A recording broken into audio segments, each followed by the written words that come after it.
젊은이는 집에서는 효도하고 밖에서는 공손하며 행실을 삼가고 말을 성실하게 하며 널리 사람들을 사랑하되 어진 사람과 친해야 한다. 이런 것들을 행하고 남는 힘이 있으면 그제야 비로소 학문을 해야 한다. 중국 사상가 공자의 말입니다.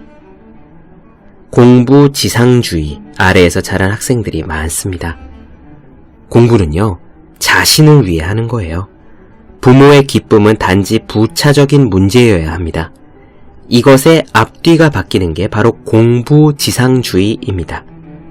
하라는 대로 공부하고 있으니 내 할 일은 다 한 거 아니냐는 자세인 거죠. 부모님에게 지금 나 공부 중이니까 건드리지 마 하고 짜증을 내거나 이부자리 정돈과 책상 정리를 나는 공부하기에도 바쁘니 부모님이 대신 해주고 있다 라고 하면은 지금 공부지상주의에 빠져 있는 겁니다. 이런 학생은요, 우선 공부조차도 잘할 수 없어요. 공부는 장기 레이스거든요. 우리를 우승하게 만드는 것은 출발선에서의 비약이 아니라 지속력과 뒷심입니다. 그리고 이런 힘의 본질은 자기 목적적인 동기부여에 있죠. 공부는 하는 만큼 내 거다 라는 단단한 인식이 없으면 결국 뒤처질 수밖에 없습니다. 한 명의 사람으로서 자기의 할 일을 다해야 합니다. 그런 후에 공부하는 겁니다. 공부하는 힘은 사람의 도리와 동떨어져 있지 않아요. 공부 밖에 모르는 사람으로 자라면 공부조차 모르는 사람이 됩니다. 책상에 놓기만 해도 공부하고 싶어지는 365 혼공 캘린더. 공부밖에 모르는 사람은 필요가 없다의 한 대목으로 시작합니다.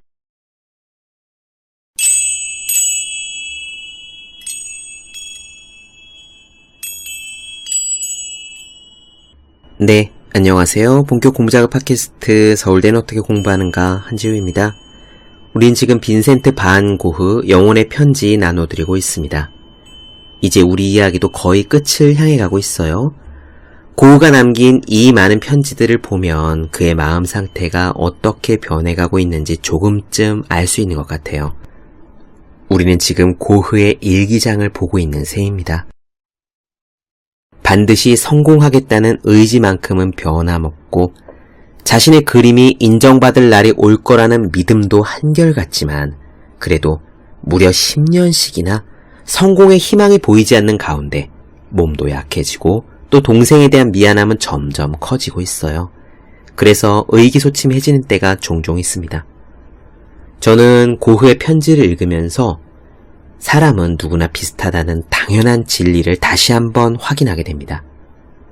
그런 이야기가 왜 있잖아요.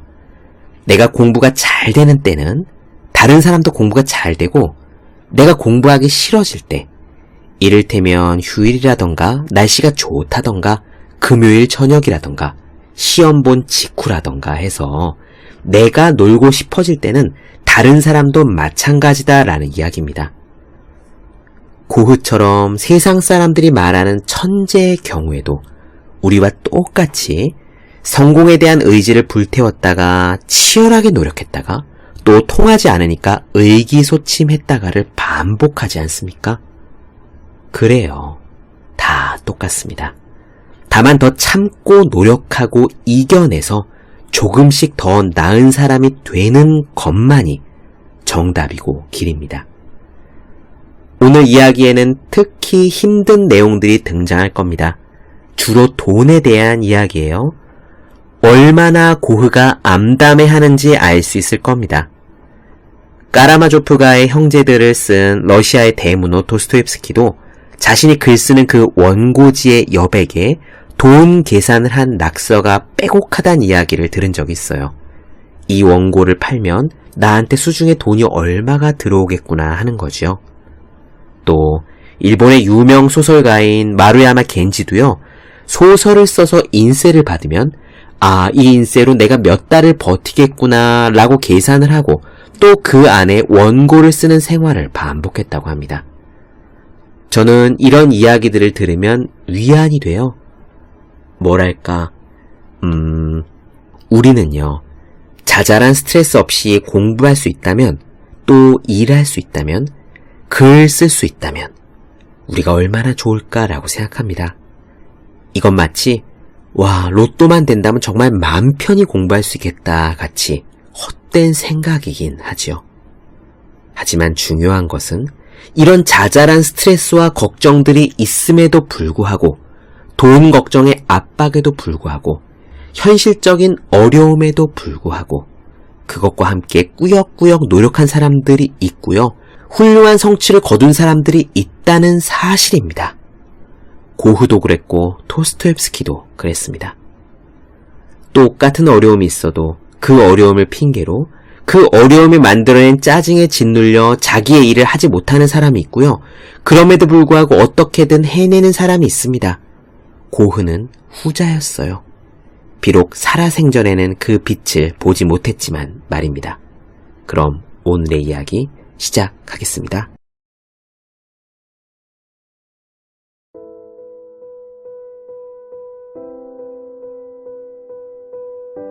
테오에게 나는 성공이 끔찍스럽다. 인상파 화가들이 성공을 해서 축제를 열 날도 있을 것이다. 내가 두려워하는 것은 그 축제의 다음 날이다.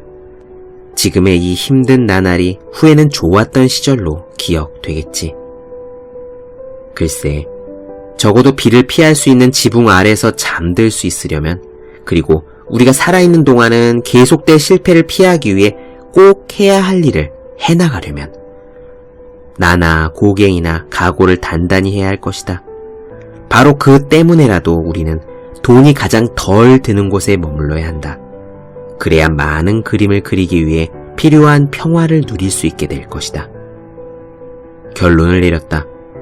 수도자나 은둔자처럼 편안한 생활을 포기하고 나를 지배하는 열정에 따라 살아가기로 말이다.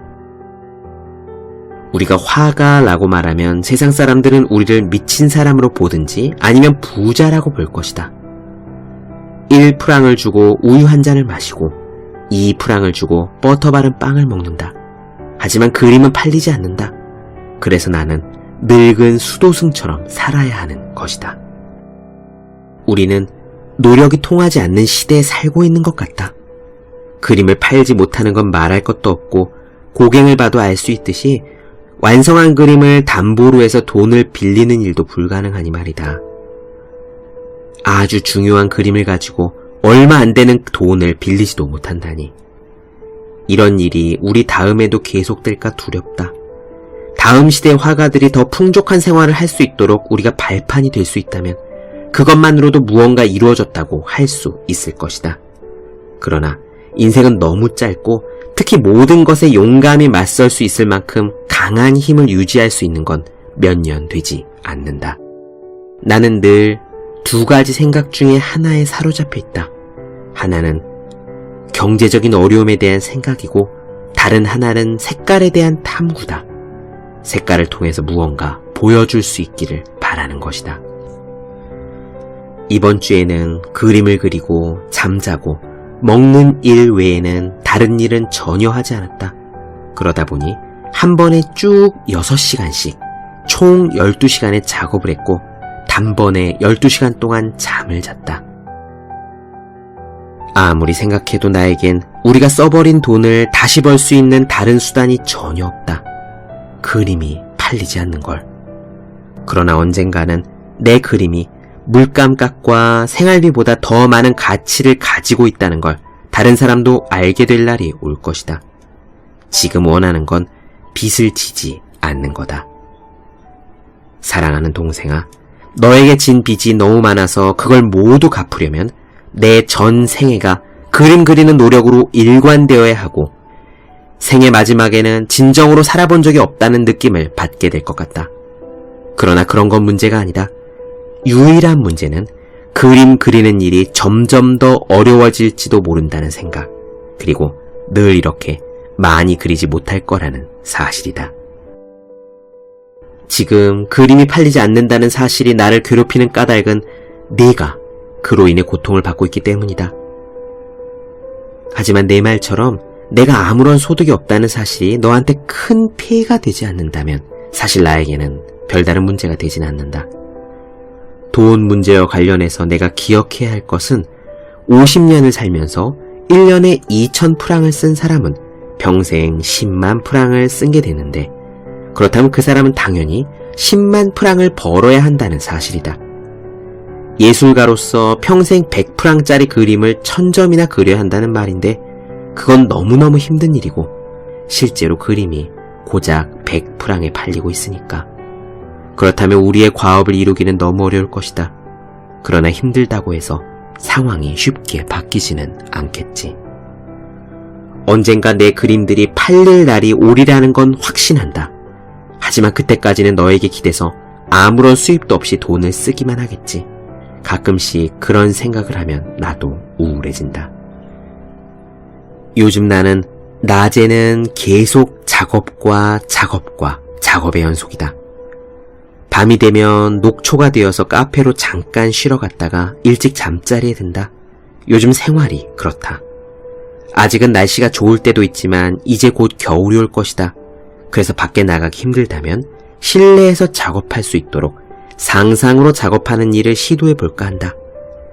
난로의 열기 속에서 작업하는 건 문제가 되지 않지만 너도 알다시피 추위는 정말 끔찍하구나. 하지만 내가 누에넨의 정원을 그렸던 건 망쳐버렸다. 상상으로 작업을 하는데도 훈련이 필요한 것 같다. 아직은 마음이 아플 정도로 많은 실패작을 만들지라도 내가 40살쯤 될 때쯤엔 뭔가 성과를 거두게 되겠지. 이따금씩은 좋은 작품이 될 만한 그림도 있다. 씨 뿌리는 사람 같은 것들 말이다. 나는 그게 전에 그린 그림보다 더 낫다고 생각하고 있다. 우리가 시련 속에서도 계속 버텨낼 수 있다면 언젠가는 승리할 것이다. 비록 우리가 흔히 이야기되는 사람들 속에 들지는 못할지라도 말이다. 뭘 더 기대할 수 있겠니? 우리 앞에 아직도 싸움이 남아있다면 그저 조용히 성숙하기를 바랄 수밖에. 나는 언젠가는 승리할 것이다.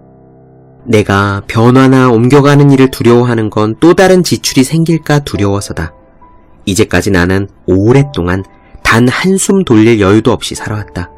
나는 내 일을 포기하진 않을 것이다. 일이 제대로 진척되는 순간은 꼭 올 거다. 인내를 갖고 기다리면 목표에 도달할 수 있고 내 그림들이 언젠가는 그것들을 위해 사용한 돈을 되돌려 줄 것이라고 나는 믿는다. 내가 미치지 않았다면 처음 그림을 시작할 때부터 약속해온 그림을 너에게 보내줄 수 있는 날이 올 것이다. 너 하나만이라도 내가 원하는 전체 그림을 보게 된다면, 그 그림에서 마음을 달래주는 느낌을 받게 된다면, 나를 먹여 살리느라 너는 늘 가난하게 지냈지. 내가 보내준 돈은 꼭 갚겠다.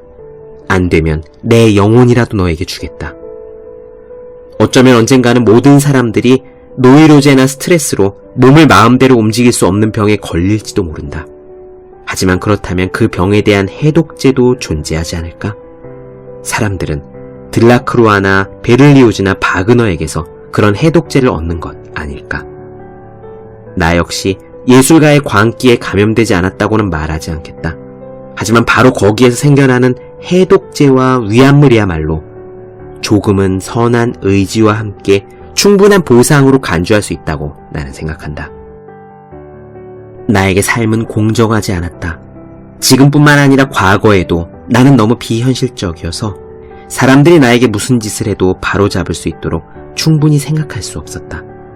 어쩌면 정신병원이나 군대처럼 규칙에 따라야만 하는 곳에서 더 편안할지도 모르지. 내가 미쳤거나 간질 환자라는 걸 이곳 사람들이 이미 알고 있어서 나를 거부할 가능성이 큰 것처럼 다른 곳에서도 그렇게 될지도 모른다. 기다리는 동안 나는 내가 할 수 있는 일을 할 것이다. 그림이든 무슨 일이든 그럭저럭 해 나갈 생각이다. 그림을 그리느라 너에게 너무 신세를 졌다는 채무감과 무력감이 나를 짓누르고 있다. 이런 감정이 사라진다면 얼마나 편할 수 있을까?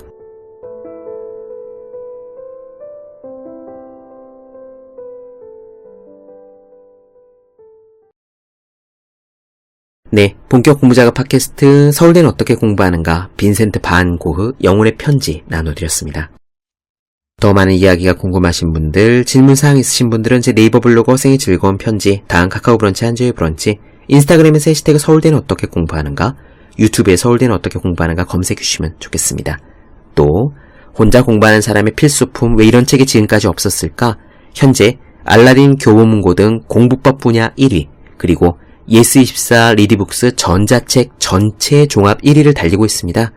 학생, 수험생, 취준생, 직장인 등 공부하는 모든 분들을 위해 혼자 공부하는 방법을 설명한 혼자 하는 공부의 정석, 그리고 책상 위에 놓기만 해도 공부하고 싶어지는 1일 1 공부자극 캘린더 365 홍콩 캘린더를 아직 보지 않으셨다면 꼭 읽어봐 주시기 바랍니다.